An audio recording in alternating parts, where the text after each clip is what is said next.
오늘은 두 번째 걸음이라는 제목을 가지고 말씀 나누고자 합니다. 우리가 지난주에 함께 나눈 말씀이 역대하 20장 1절로 4절까지 말씀입니다. 우리 함께 나누면서 우리가 어려움에 닥치게 되면 가장 먼저 무엇을 해야 하는지 여호사밧 왕의 또 그들의 백성의 모습을 보며 우리가 함께 살펴보았습니다. 그들이 했던 것은 상식적으로 우리가 생각할 수 없는 예배라는 것이었습니다. 우리가 지난주 말씀에서 유다가 다시 전쟁의 위험을 당하게 된 것은 그 여호사밧 왕이 인간적으로 그 나라를 좀 편하게 살고자 하는 노력, 불의한 동맹으로 인해서 하나님께서 선포되었던 징벌의 모습을 우리가 함께 보았습니다. 그러나 여호사밧 왕은요, 백성과 더불어 금식하면서 하나님께 간구함으로써 이 위기를 극복했습니다. 예배의 자리로 나오면서, 금식의 자리로 나오면서 백성들을 이끌면서 그 첫 걸음을 내디뎠습니다. 우리가 함께 나눈 말씀이 바로 그 말씀입니다. 예배의 자리로 나오라. 오늘 본문은요, 이어서 나오는 말씀입니다. 암몬과 모압과 마온의 연합군의 규모가 엄청난 모습, 그 연합군의 큰 규모에 맞서서 여호사밧 왕은 자신의 힘으로는 이 전쟁에서 도저히 이길 수 없다라고 판단했습니다. 인식을 했어요. 온 백성들에게 금식을 선포합니다. 그리고 하나님을 향해 간구합니다. 오늘 우리가 보는 이 말씀은요, 하나님 앞에 기도하는 모습입니다. 여호사밧 왕의 그 기도는요, 우리가 드리는 기도와 조금 다른 점이 있습니다. 그는 12절에서 이렇게 말씀하죠. 우리 하나님이여 그들을 징벌하지 아니하시나이까 우리를 치러오는 이 큰 무리를 우리가 대적할 능력이 없고 어떻게 할 줄도 알지 못하옵고. 오늘 여호사밧 왕이 말씀 가운데 우리에게 보여주는 우리와 다른 기도의 그 포커스는요, 내가 어떻게 할 줄도 알지 못하옵고 라고 고백하고 있는 겁니다. 아마도 이 이야기를 들었을 때에 많은 믿음 없는 그 백성들이 이 왕의 이야기를 듣고 어떤 마음이 들었을까요? 왕이 기도를 합니다. 많은 백성들이 모였는데 하나님 앞에 기도를 하면서 내가 이 전쟁의 이 상황을 어떻게 극복해야 할지 모르겠습니다. 내가 이 전쟁의 상황을 어떻게 대처해야 할지 모르겠습니다. 많은 백성이 있음에도 불구하고 이 여호사밧 왕이 그렇게 고백하고 있는 거예요. 이가적으로 모습을 보면요, 이런 기도는 절대 그 백성들이 모였을 때 해서는 안 되는 기도입니다. 왜요? 백성들이 모였을 때에 사기를 진작시켜주는 기도, 그들에게 힘을 실어주는 기도를 해야 되는데 여호사밧 왕은 많은 백성들이 모여서 금식하고 있음에도 불구하고 이런 기도를 하는 거예요. 하나님, 제가 할 수 있는 것이 아무것도 없습니다. 하나님, 제가 할 능력이 없습니다. 지도자가 해서는 절대 안 되는 기도의 모습을 여호사밧 왕은 백성들에게 보여줍니다. 여호사밧 왕의 말 한마디가 백성들의 마음을 모으고 군사들의 용기를 북돋을 수 있는데도 불구하고 이 왕은 이렇게 기도했어요. 여호사밧이 하나님께 구합니다. 하나님, 내가 어떻게 할까요? 이 이야기를 들은 많은 사람들은, 많은 군사들은 그렇게 생각했을 수도 있어요. 야, 왕이 이렇게 자신이 없는데 도망쳐야 되는 거 아니야? 많은 백성들이 사기가 떨어집니다. 야, 왕이 이렇게 포기하는 것 같은데 나 이제 저 연합군들의 포로가 되든지 죽는 거 아니야? 사랑하는 여러분, 우리의 자리로 돌아옵니다. 새 우리의 질문은 똑같습니다. 어떻게 할 것인가? 하나님, 내가 어떻게 할까요? 하나님, 나에게 주신 가정이 있는데 내가 이 가정을 어떻게 꾸려야 할까요? 하나님, 나에게 주는 건강이 있는데 내 건강 온전히 회복할 수 있을까요? 하나님, 내가 섬기는 작지만 아름다운 교회가 있는데 이 교회를 내가 어떻게 섬겨야 할까요? 그러나 여호사밧 왕과 우리의 모습은 똑같습니다. 우리가 이런 질문이 있지만 우리는 해답을 어떻게 얻어야 할지를 알지 못하고 있는 거예요. 우리가 19장을 읽어보시면요, 여호사밧 왕이 자기 나라를 개혁하고 어떤 재판 제도를 확립해서 그것을 통해서 종교를 바로잡는 일을 잘 수행했다는 사실을 우리는 성경을 읽어보면 알 수 있습니다. 그런데 20장에 들어오면 이 상황이 180도 달라지죠. 이렇게 선한 정치를 했으면요, 나라가 평온하고 나라가 정말 하나님이 원하시는 아름다운 나라로 아무 문제가 없고 전쟁이 없고 기근이 없고 핍박이 없는 나라가 되어야 함에도 불구하고 20장을 보면요, 반대로 모압, 암몬, 마온으로 뭉쳐진 연합군이 유대 나라를 침입합니다. 나라가 곤경에 처해요. 그런데 이때 여호사밧의 시작은 무엇입니까? 첫걸음은 여호와께 낯을 향하고 간구하고 온 유대 백성에게 금식을 선포하고 유대 모든 성읍이 모여 기도회를 갖고 하나님께 간구하게 했습니다. 왕이나 저 밑에 어린아이나 할 것 없이 다 하나님께 부르짖도록 여호사밧 왕이 모이게 했어요.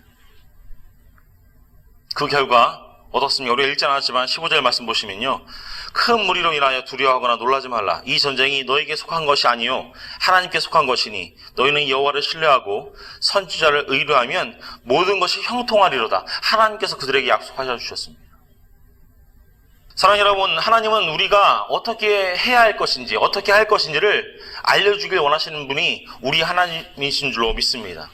우리 하나님은요, 우리 과거뿐 아니라 미래의 모든 것을 다 알고 계세요. 사람이 머리를 잘 써서 계획을 세우면 모든 것이 잘 될 것 같습니다. 생각을 해서요, 이건 이런 문제가 있으니까 이렇게 돌아가야지. 내가 몇 월 달까지는 어떤 계획을 해서 이 일을 감당해야지. 하지만 그 모든 것, 인간이 세우는 계획은요, 한계가 있고 실패할 수가 있습니다. 여호사밧과 그 장군들도요, 지도자들도요, 머리를 맞대고 어떤 전략을 세울 수 있었습니다.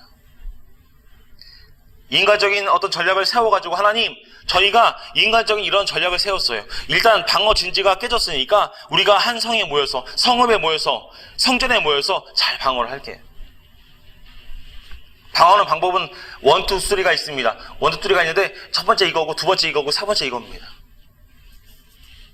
그러나 우리 하나님께서 여호사밧 왕을 이끄신 방법을 한번 말씀을 통하여 보시길 원합니다. 하나님은요, 여호사밧에게 왕인 자신이 하나님 앞에서 내가 어떻게 할까요? 라고 묻기를 바라셨어요. 그리고 그렇게 인도하셨어요. 하나님이 인도하시는 걸 보십시오.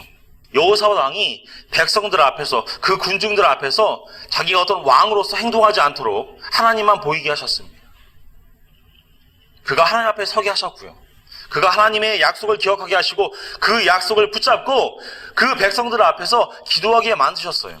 과거에 암몬과 모압에게 어떻게 하실 것을 알려주셨던 그 하나님이 너희를 지금 연합군이 침공해서 지금 언제 죽을지 모르는 너희들 앞에 너희의 길을 인도하실 것이라, 그렇게 믿도록 기도하도록 만드셨습니다. 그 하나님 앞에서 여호사밧 왕은 자신이 무지하며 연약한 한계를 가진 그런 인간임을 적나라하게 보여주었습니다. 하나님 앞에, 또 자기가 사랑하는 백성들 앞에서. 사랑하는 여러분, 우리 예수님, 우리 주님은 방황하며 살아가던 자들에게 어떻게 할지 알려주시기 위해서 이 땅 가운데 오셨습니다. 어떻게 살아가야 할지 알지 못하는 제자들을 부르셨어요. 인생이 하나님이 원하시는 그 길이 무엇인지를 예수 그리스도께서 이 땅 가운데 오셔서 그들에게 보여주셨습니다. 우리가 잘 알고 있는 예수님의 제자 베드로의 모습이죠. 베드로가 전의 직업은 무엇이었습니까? 어부였어요. 어부. 고기를 잡는 어부.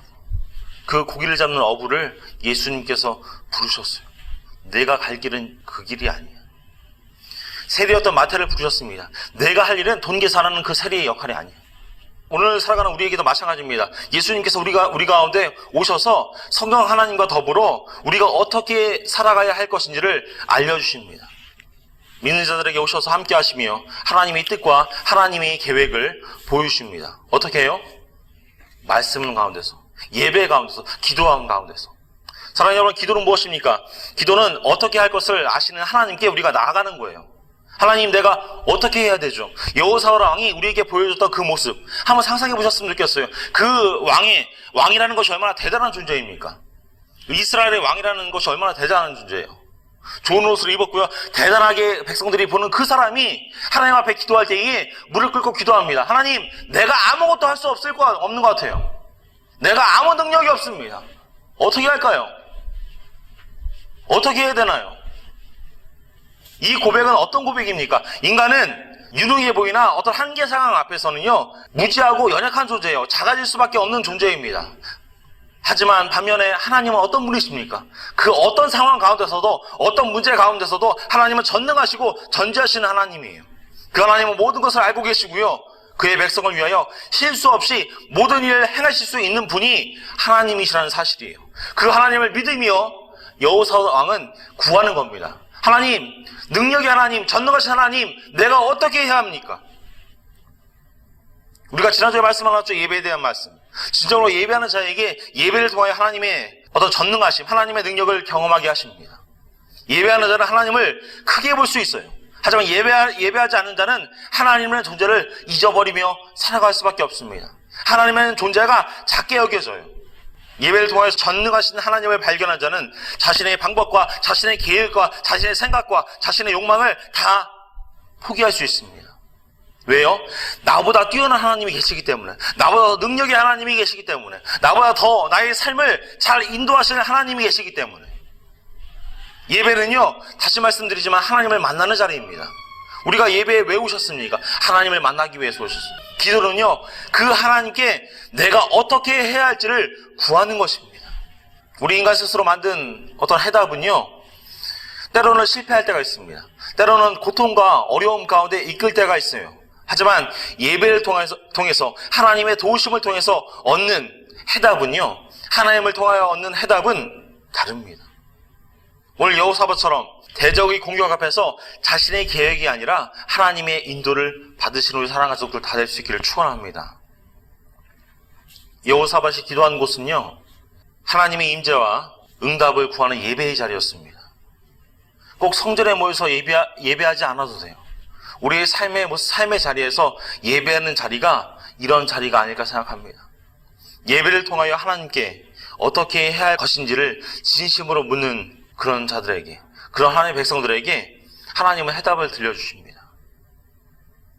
시편 119편에 보면 다윗이 사울의 낯을 피하여 사울이 자신을 죽이고자 하는 그런 상황을 피하기 위해서 아둘람 굴까지 피신을 하죠. 사울에게 쫓길 때에 그는 하나님의 임재 속에 들어갔고 하나님께 드리는 매일매일의 예배 가운데 하나님께서 그 걸음을 인도하여 주셨습니다. 사랑하는 여러분, 우리에게 가정에 문제가 있죠. 직장에 문제가 있습니다. 어떤 분들은 학업에 문제가 있고요. 또 진로에 문제가 있습니다. 바라기는 하나님께 어떻게 할 것인지를 구하십시오. 하나님을 바라보며 하나님이 주시는 해답을 가지고 그 문제로 나아가십시오. 나에게 맡겨준 직분, 나에게 맡겨준 사명, 내가 감당할 그 일들, 하나님 어떻게 하죠? 하나님께 물으십시오. 하나님은 예배를 모여서 기도하는 여호사밧을 통해서 우리가 어떻게 기도해야 할지를 알기를 원하십니다. 예배로 첫걸음을 내디딘 우리에게 이제 두 번째 걸음을 뛰기를 원하세요. 두 번째 걸음은 기도입니다. 기도. 오늘 말씀을 나누면서 우리가 함께 나누고자 하는 말씀은요, 오늘 여호사밧이 그 백성들에게 보여준 기도의 모습이에요. 오늘 여호사밧이 우리에게 보여주는 그 기도의 모습입니다. 네 가지로 요약할 수 있습니다. 첫 번째는요, 성전에서 기도합니다. 5절 말씀 보시면요, 여호사밧이 여호와의 전 셋들 앞에서 유다와 예루살렘 회중 앞에서라고 말씀하고 있습니다. 이것을 보면요, 왕과 백성이 모두 하나님의 성전에 모였습니다. 저들은 전쟁의 그 소식을 들었는데요, 전쟁터로 나가지 않고 어디로 모였어요? 성전으로 모였어요. 왜 모였어요? 예배하러 모였어요. 예배에서 무엇을 해요? 기도하기 위해서. 하나님의 성전은요, 성경에 보면 여러 가지로 많이 표현합니다. 환난날에 우리의 피난처고 힘이시고 산성이고 요새시라고 성경은 기록하고 있습니다. 예전의 왕들도요, 어떤 위기가 닥쳤을 때에 그 위기를 극복하기 위해서 성전에 모입니다. 그래서 하나님께 기도하죠. 성경에 보면 어려운 문제를 가지고 성전에 모여 기도하는, 그래서 해결을 받은 사건들이 많이 있습니다. 한나가 대표적이죠. 한나. 사무엘상 1장 1절로 쭉 이후에 보시면요, 아이를 낳지 못할 때에 여호와의 전에 나와 기도하던 중에 응답을 받아서 사무엘을 낳게 됩니다. 사도행전 3장의 말씀이죠. 나면서 안진뱅이 된 자, 그 안진뱅이가 성전을 찾을 때에 나음을 입고 기뻐 뛰며 하나님께 영광을 돌렸습니다.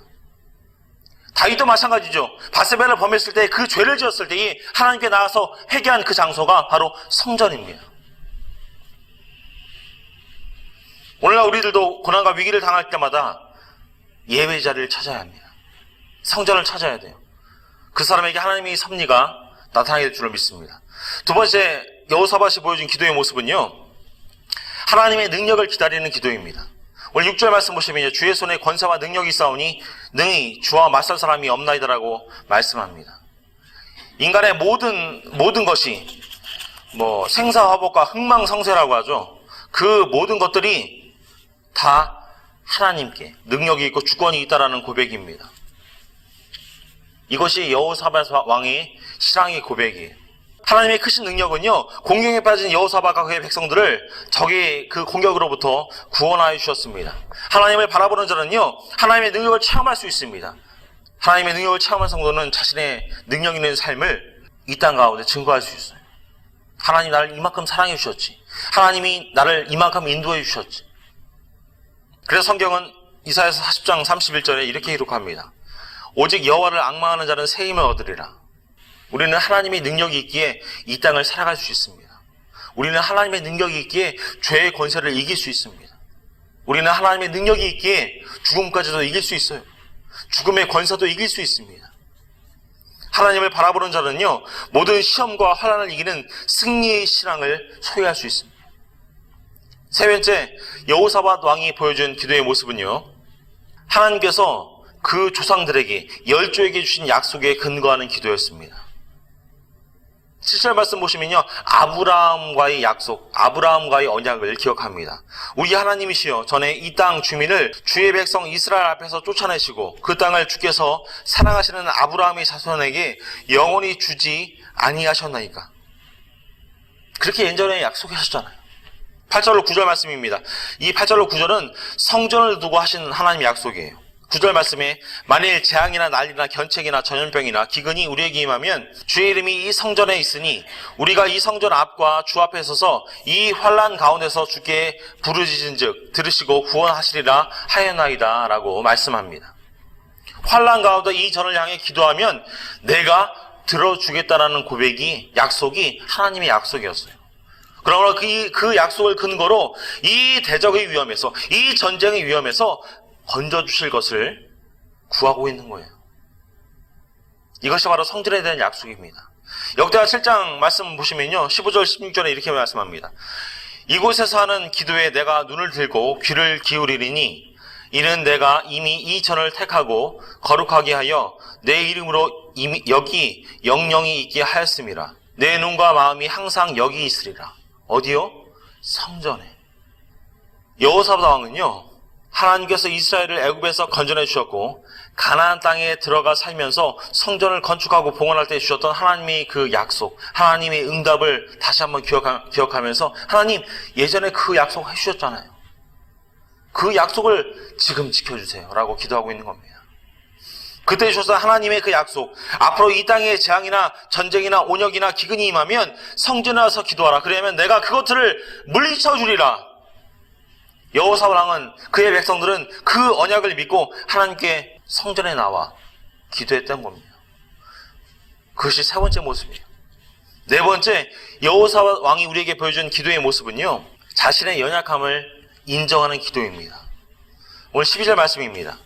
우리 하나님이여 그들을 징벌하지 아니하시나이까. 우리를 치러오는 이 큰 무리를 우리가 대적할 능력이 없고 어떻게 할 줄도 알지 못하옵고 오직 주만 바라보나이다. 그 연합군들은, 그 침입자들은 큰 무림에 비해서 여호사밧과 군대는 어찌할 줄도 모르는 형편이었어요. 벌써 제일 잘 싸우는 일군이 무너진 상태예요. 여호사밧은 자기가 할 수 있는 일은 오직 무엇만 있다고 고백합니까? 오직 주만 바라봅니다. 오직 주만 바라봅니다. 이 기도는요, 유다의 어떤 군대가 너무 약하고 보잘것없다는 그런 모습이 아니라요, 여호사밧이 자기가 아무것도 아니라는 하나님 앞에서 자기를 다 부정하는 그런 자세의 모습입니다. 그는 인간적으로 지금의 상황을 도울 힘이 없는 자신의 인생을 의지하지 않았습니다. 지금 이 상황을 도울 수 있는 분, 이 상황 가운데 전쟁을 이기실 수 있는 분, 이 상황 가운데 이스라엘 백성들을 산성 가운데, 요새 가운데 모이게 하실 수 있는 분, 그 하나님을 의지했어요. 바라기는 이와 같이 우리들도 완전하고 철저하게 하나님을 의지하시기를 힘쓰신 우리 가족들 다 될 수 있기를 축원합니다. 이것이 응답받는 기도자의 모습이에요. 흔히 우리가 신앙생활 하면서 이런 실수를 범하게 되죠. 응답받는 그런 다른 신앙인들을 보면서 우리는 비교를 합니다. 그러면서 하는 말이, 왜 나한테는 저런 기적이 이루어지지 않지? 왜 나는 똑같이 신앙생활을 하는 것 같은데 나는 왜 그런 좋은 일들이 나의 삶 가운데 이루어지지 않지? 그런데 기도 응답의 차이가 어디에서 드러납니까? 어디에서 드러나죠? 그 기도의 목적이, 초점이 중요한 거예요. 자신의 욕심을 따라 가느냐, 아니면 그 끝이 주님을 바라보고 있느냐. 누가 더 주님을 바라보고 있느냐에 따라서 그 기도의 결과는 달라지게 됩니다. 바라기는 지금 우리가 예배 가운데 한 해를 시작하면서 여러 가지로 많이 흩어진 생각들이 있죠. 분주해진 그런 생각들이 있습니다. 내가 이 한 해를 어떻게 살아야 할지. 바라기는 이 시간 예배 가운데 초점을 맞추셨으면 좋겠습니다. 돋보기가 있죠. 돋보기는 한 점에, 태양빛을 한 점에 모아야 불을 일으킬 수 있습니다. 저는 사진 찍기를 참 좋아하는데요. 사진도 마찬가지입니다. 그 포인트를 잡고요. 그 초점을 포인트에 잘 잡아야, 초점이 맞아야 사진은 아름다운 사진을 찍어낼 수가 있습니다. 우리 믿는 성도들도 주님을 바라보지 않고는, 온전히 바라보지 않고는 어떤 응답도, 어떤 해결도 바라볼 수 없습니다. 믿음이 무엇입니까? 오직 주만 바라보는 거예요. 어떤 믿음이 살아있는 믿음이에요. 다른 것들이 전혀 보이지 않더라도 우리 주님을 바라보는 것이 살아있는 믿음이에요. 카메라 렌즈는요, 초점을 찍고자 하는 딱 원하는 그 사물에 딱 피사체에 초점을 맞추면 선명하게 보여집니다. 우리의 믿음은 마찬가지예요. 우리 믿음이 흐지부지하고요, 희미하게 하나님이 보이지 않고 우리 주님이 보이지 않는다면 우리 믿음이 하나님께 초점이 맞춰지지 않는 거예요. 하나님께, 우리 주님께 초점이 맞춰지면요, 우리는 그 주님의 말씀이 뚜렷하게 선명하게 우리의 삶 가운데 보여집니다. 사랑하는 여러분, 누가 세상을 이길 수 있습니까? 다른 것을 의지하지 말고 주님을 의지하고 주님만을 바라보는 자만이 세상을 이길 수가 있는 것입니다. 하나님은 영광의 하나님이시기 때문에 이스라엘 왕 여호사밧과 온 백성들의 금식 기도를 기쁘게 받으셨고요, 그 기도에 응답해 주셨고요, 여호사밧 왕은 19장에 나타난 것처럼 여러 가지 많은 하나님 앞에 불순종의 모습들이 보였지만, 인간적인 모습이 보였지만, 잠시 흐트러졌던 그 모든 신앙이 다시금 초점이 맞는 그런 신앙으로 잘 정돈되었습니다. 그뿐 아니라 오늘 우리가 읽은 이 말씀처럼 그의 간절한 기도의 결과로 무엇보다 나라가 전과 같이 그의 여상 동안에는 평안과 축복 중에서 줄곧 보내게 됩니다. 이것이 여호사밧 왕이 우리에게 보여주는 기도의 모습이에요. 예배의 모습입니다. 말씀 마무리 읽겠습니다. 사랑하는 여러분, 여러분의 가정과 특별히 사랑하는 교회가 행복해지길 원하십니까? 정말 이 교회가 하나님의 은혜 가운데, 평안한 가운데 부흥되길 원하십니까? 그렇다면 다른 길은 없어요. 그 길은 무엇입니까? 기도하는 것뿐이에요. 올 한해 믿음으로 기도하십시오. 부탁을 드립니다. 믿음으로 기도하십시오. 하나님께 포커스를 맞춰서, 초점을 맞춰서 기도하십시오. 하나님 아버지께서는 여러분의 필요함을 아시고요, 하늘 문을 열어서 여러분의 소망을 풍성하게 채워주실 것입니다. 바라기는 사랑하는 가족들 모두가 먹든지 마시든지 무엇을 하든지 하나님의 영광을 위하여 일할 수 있는 귀한 사랑하는 종들 다 될 수 있기를 주님의 이름으로 축원합니다.